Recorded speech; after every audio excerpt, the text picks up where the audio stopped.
In this part, I want to talk about some of the special cash flow patterns you may see in financial calculations. And the first one I want to introduce you to is called an annuity. An annuity is simply a finite stream of constant cash flow. That means the same cash flow repeated over and over again, but it ends after a certain point in time. There's a special formula for this present value annuity as represented in the slide here. And in a separate clip, I'm going to be going over how that formula is derived. But let's take this formula and then use this to value our installment loans. So if you go back to our spreadsheet example, you can apply the present value formula to arrive at exactly the same calculation as we did earlier. Now let's go back to the spreadsheet and do this together. So the present value of an annuity formula in spreadsheet program and also financial calculator is simply called the PV function. Now let's call the PV function in our spreadsheet. And you can see here the inputs that it asks for are rates. That's a 7% rate of return that we used earlier. Number of periods, we have 5 payments. And also the payment amount, 50,000. So I'm going to show you what the calculation output is. And the calculation output numerically looks exactly the same as before. Except one thing, the sign is negative. Now, that doesn't mean the calculation is wrong, because signs are actually important. If 50,000 calculated as a positive sign means what you pay to the bank, then from the bank perspective, that's what they receive, right? To receive 50,000 baht from you every year for 5 years, what does a bank need to give up? It needs to give up 205,000 baht. So that's why that 205,000 is reported as a negative number, because here the signs matter. If positive means inflow for one person, then negative also means outflow for that person, and vice versa. I want to talk about one of the interesting use cases of this formula. Remember, we use the formula to translate the constant payment into the present value, but we could use this the other way around. If you have the present value or lump sum value, you can spread that out into a periodic payment as well. And this, in terms of formula, we just invert the PV and PMT input so that we have the PMT as an output of a calculation. In terms of the applications, the spreadsheet programs and also financial calculators will have this function embedded inside as well. And the function, surprisingly, is called PMT. Now let's use this as a case study to examine one of the personal finance problems you may face in life, getting a mortgage loan. Now let's assume you want to buy a house valued at 10 million baht. The bank's not going to lend you the whole 10 million baht. Typically, they'll have a limit to how much they want to lend to you, and there are reasons, good reasons for doing so, but we won't talk about that in this clip here. And that limit is called the loan to value ratio.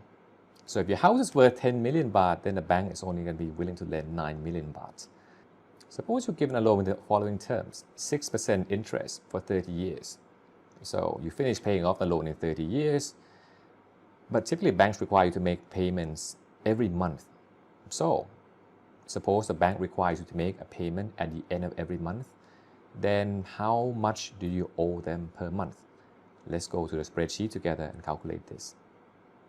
So let's start off with the information given in the sheet. House price 10 million, loan to value 90%. So that means we're only going to be able to get 9 million baht of loan from the bank. Now, the loan terms are given to us in terms of annual numbers, 6% per year, but we're going to be making monthly payments. 30 years, we're going to need to transform that into months. So let's do the first transformation of the payment terms first. 30 years is going to be transformed into 360 months. And since you make calculations on a monthly basis, the interest rate also accrues on a monthly basis. That 6% per year needs to be turned into 0.5% per month. Then we can calculate what we owe the bank in terms of monthly payment. That function in financial calculator and also spreadsheets are called the PMT function. So let's call up the function PMT and see in the parentheses the inputs. The first number it wants is a rate.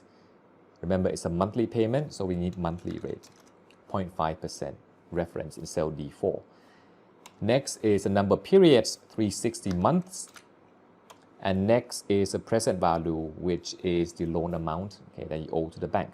Now, we want this number to be non-negative number. So we saw in the early example that if you put down a positive number as present value, the PMT can be negative and vice versa. So if you want the monthly payment to be reported as a positive number, all you need is to put a small negative sign in front before you reference the loan amount. And the output here will tell you how much you owe the bank per month, and that's about 53,960 baht per month. So we can ask, how much are we actually paying the bank in total? So we can do the total payment calculation. About 54,000 per month, 360 months. So that's going to give us, 19.4 million over 30 years.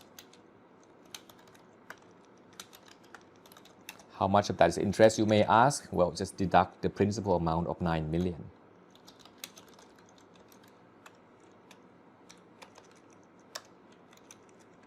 And we're going to get that over 30 years, we're paying more in interest than in the principal repayment. Remember, that's the time value of money, right? You want 9 million today, well, you borrow from a bank, that's going to be a cost. You're renting money, so to speak. So if you're renting money for 30 years, that's going to be a lot of rental costs you have to pay. So if you don't like that, well, you're going to have to pay a bit, you're going to have to finish paying off the bank a bit sooner. So what if we change the term from 30 years to 25 years? What will happen? Well, we can anticipate two things, right? Number one, you finish the loan sooner, so your total interest is going to be lower. That 10.4 million is going to be lower if you pay over 25 years instead. But you're going to have to pay more per month, right? Now you're paying about 54,000 baht per month to finish in 30 years. So if you want to finish in 20 years, you're going to have to pay more. So let's change the number to 20 and see what happens, right? As you can see here, you have to pay about 10,000 baht or so more per month, but that saves you about 4 million baht in interest expense over the next 20 years. So that's a dilemma as a borrower you have to make. But in any case, all these calculations are the direct implications of our present value calculations of constant annuity. One of the interesting things you can do is you can track, okay, I'm going to be paying the bank 19.4 million over 30 years, over 360 payments.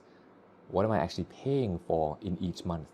So let's construct a table on the side here. Okay, we're going to have 360 of these calculations. Okay, so let me add some of the interesting information. For example, beginning balance of loan. So at the beginning, you owe the bank 9 million. Okay. And the monthly payment you make, that's going to be the 54,000-ish you make per month. So you can now ask further, the 54,000 that you make in terms of payment, where is that going to? Well, it goes toward two things. The first thing is interest payment. And whatever remains must be the principal repayment. Okay, so let's calculate how much interest are you paying the first month. Well, we can actually calculate this. Okay, you borrow 9 million and the bank charges you 0.5% rental cost per month. So that means you're going to have to pay rental of 45,000 baht to the bank that month. But you pay more than that, right? So that means the difference between what you pay versus what the bank charges for rental is going to be what you can use toward repaying that principal. So that means at the end of month 1 or the beginning of month 2, you're going to owe the bank a little less. And congratulations, after 1 month, you owe them 9,000 baht less from your 9 million baht loan balance. A 1,000-mile journey starts with the first step. This may look daunting at first, but we can do this calculation over the next 30 years and see how this evolves over time. Okay, so I'm going to reference all the rest of the calculations and then bring this table down to, by the time we finish the loan payment.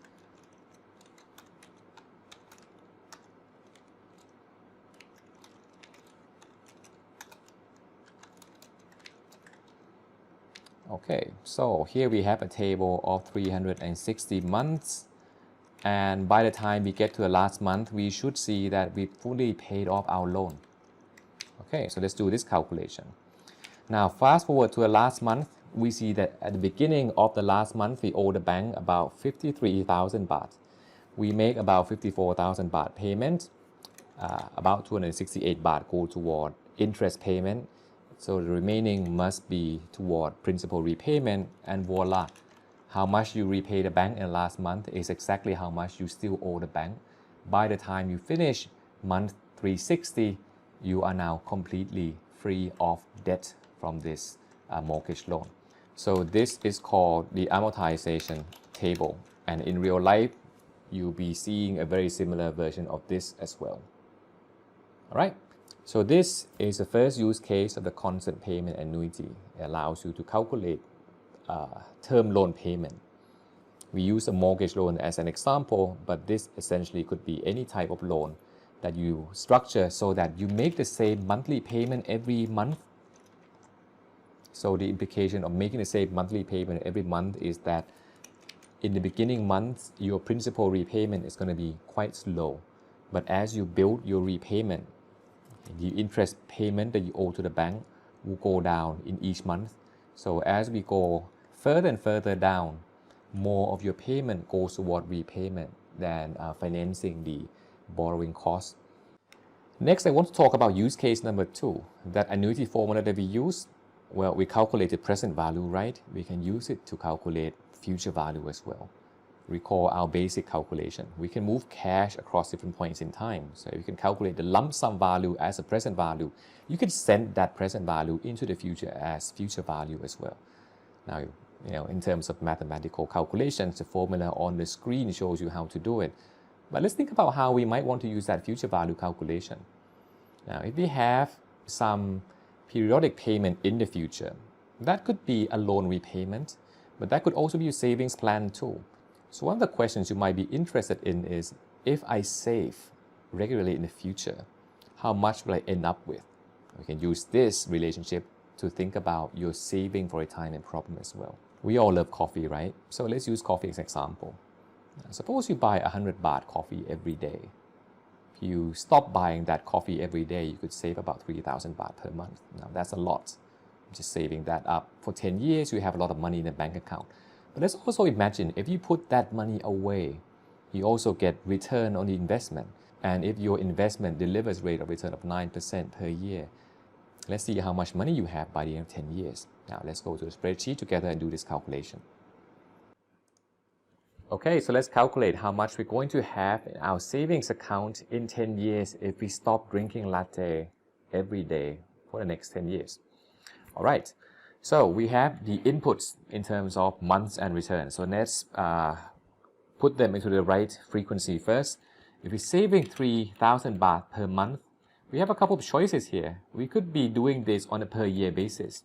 Okay, so we could turn this 3,000 baht per month into 36,000 baht per year, or we could do the investment every month instead, in which case we want to translate our return into a per month basis, and also the number of times you're making these investments into the number of months.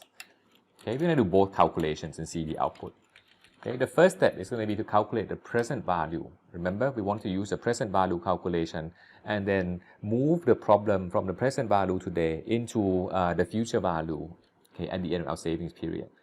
Right, so the PV calculation is going to use the PV function, okay, rate of return 0.75% if it's months, number of months, 120 months, and we're going to be investing 3,000 baht per month. This gives us 268. And this gives us 263,825.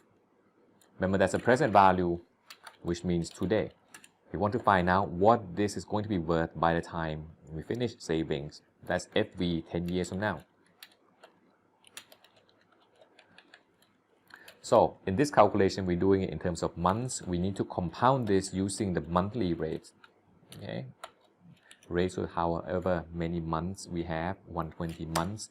So this is going to be, just over 500,000. Okay, let's consider all payments that we put in, okay, without a time value of money. we're putting in 360,000, and by the time we finish in 10 years, we get about 200,000 more than that. Okay, that's a pretty good, okay. Let's just call this addition, okay, for lack of a better word, I guess. All right, so we put in 360,000, we get, the additional increase of about 220,000 from our investment performance. Now let's do the calculation in annual terms instead. Okay, so let's save 36,000 baht every year for 10 years. So a similar calculation. Okay, PV 9%. Remember, this time we want to save every year, so our rate of return is going to be on an annual basis. Number of periods 10 years, and also the payments amount 36,000, and this gives us a slightly different number. Okay, we're going to talk about implications in a moment. Okay, let's do a similar calculation. Let's put this, okay, in future value terms, but here is going to be annual amount, so times 1.09 raised to the power of 10, you're going to have a bit less than 550 million. Again, all the payments you make is going to be 360,000, so the additional amount that you get is going to be less than 200,000. At this point you may ask, why is it? Okay, it's 10 years. You're investing 3,000 baht per month, but why is it that in this example on the right hand side, when we do this calculation on a monthly basis, you end up with more money? Well, remember our calculation, okay, the effective annual rate. The more frequently you compound your investment, the more opportunity you allow your monthly, the more opportunities you allow your money to grow. So if you invest 3,000 baht every month, you make 120 investments. Okay, you allow your money to accrue at a rate of 0.75% per month more often. If you put in 3,000 baht per month, but only do it once a year, your investment only has they come in lumps. Okay, so the savings in each month that could have earned the return don't get that opportunity. It only gets compounded once a year, but over here it gets compounded 12 times a year. So by the end of 10 years, you end up with significantly more money in the right-hand side option. All right, so that was a two-step calculation. The next question you may have is there a one-step calculation to get these numbers? And the answer is yes. Okay, the functions are called the FV, the future value function. So let's try that calculation. FV, future value, what are the inputs? Rate, 0.75, number of periods, 120, and the payments that you make, 300. This will get you to exactly the same destination in the end. So let me show, okay, the inputs of the calculations. You can compare this calculation, okay, to the steps that we do over here.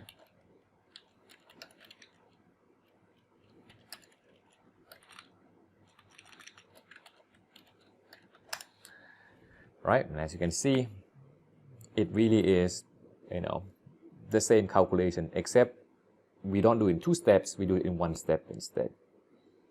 All right, and this is what the future value calculation can do for you. You can take your savings plan that you have, then you can use that to ask, by the time I finish my savings plan, how much will I have left in my bank account? And this is very useful for a saving and retirement problem.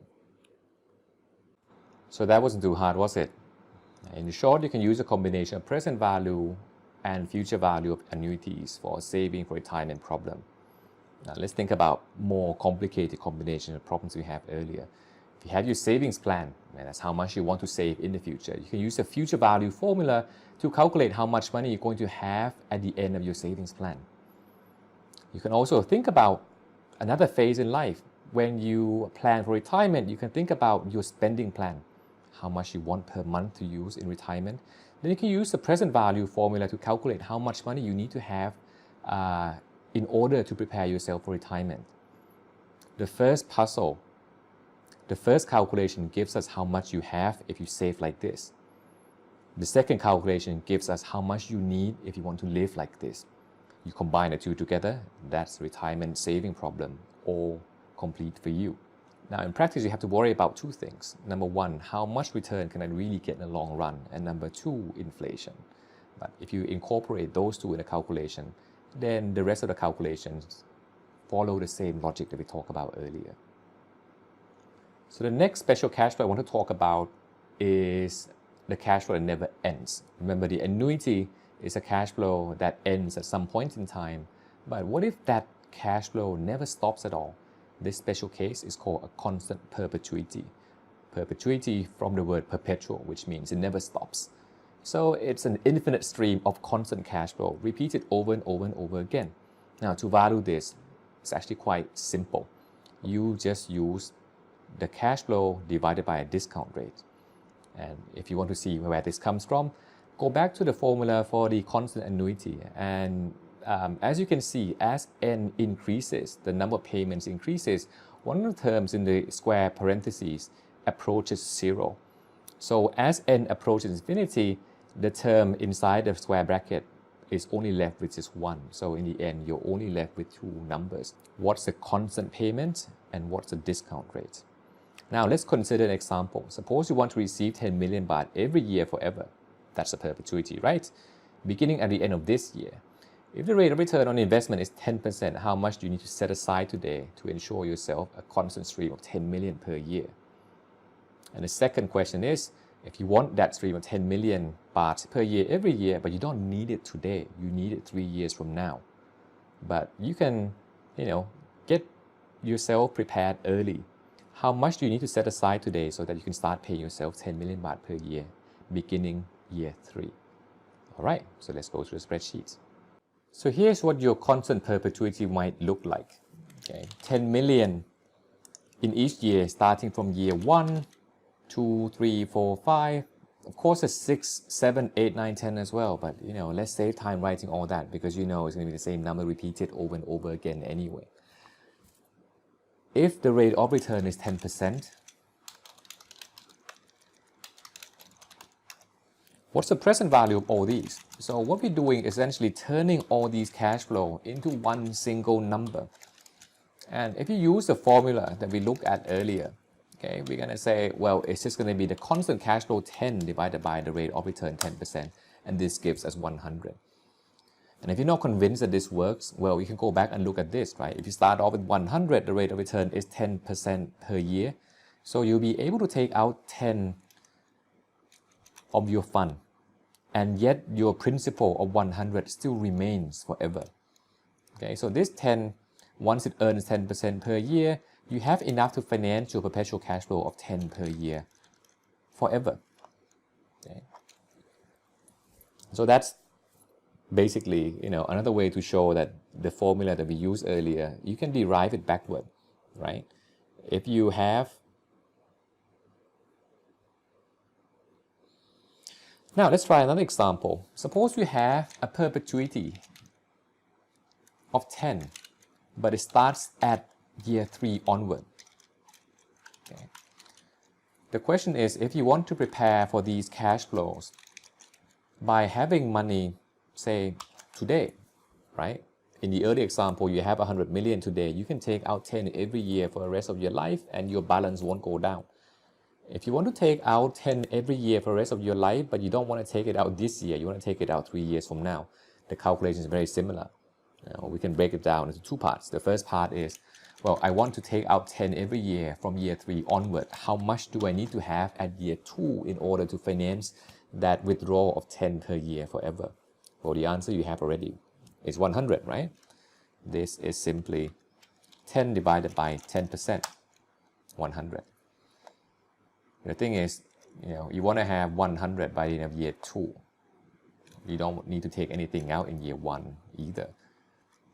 So if you get started with, say, less than 100, okay, by the end of 2 years, you'll be able to have that 100 in your account, so you can take out 10 every year from that point onward comfortably. So we could do, okay, the calculation, the present value calculation of what's the present value of 100 2 years from now when the discount rate is 10%. So let's do the calculation. 100 divided by 1.1 to the power of 2, about 82.64. And what this signifies is, if you start off today with 82.64 in your account, you earn 10% return on that. Well, let's earn 10% return on that for 2 years, not touch it. You end up with 100 at the end of year 2. Then from that point onward, you can withdraw 10 per year to finance your retirement or your trust fund and whatnot. Okay. But what's the real point of this calculation here? Okay, the point of this calculation is to illustrate to you that when you apply the present value formula, it follows a very fixed structure. When you apply the formula, you have to ask, when is the first cash flow? If the first cash flow is at t equals 1, year 1, once you apply the formula, you get the present value 1 period before that. So in this case, you get the present value at t equals 0. You're done. But if your first cash flow arrives at t equals 3, when you apply that formula, the present value is going to be as of t equals 2. If that's not what you want, i.e. would you want to make the analysis of valuation in terms of today's dollar, you have one last step. You have to move that 100 2 more times to today, and that's what that 82.64 represents. So be careful when you apply the present value formula, because all the formulas we looked at earlier has an implicit assumption that the first cash flow begins in the next period. And then once you do the present value calculation, the present value will be 1 period before the first cash flow.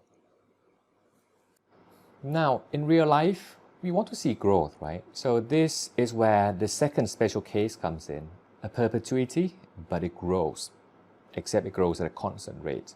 So let's call this constant rate of growth G. Let's say you have 100. If it grows at 2% forever, okay, then the next year is going to be 100 multiplied by 1.02, 102.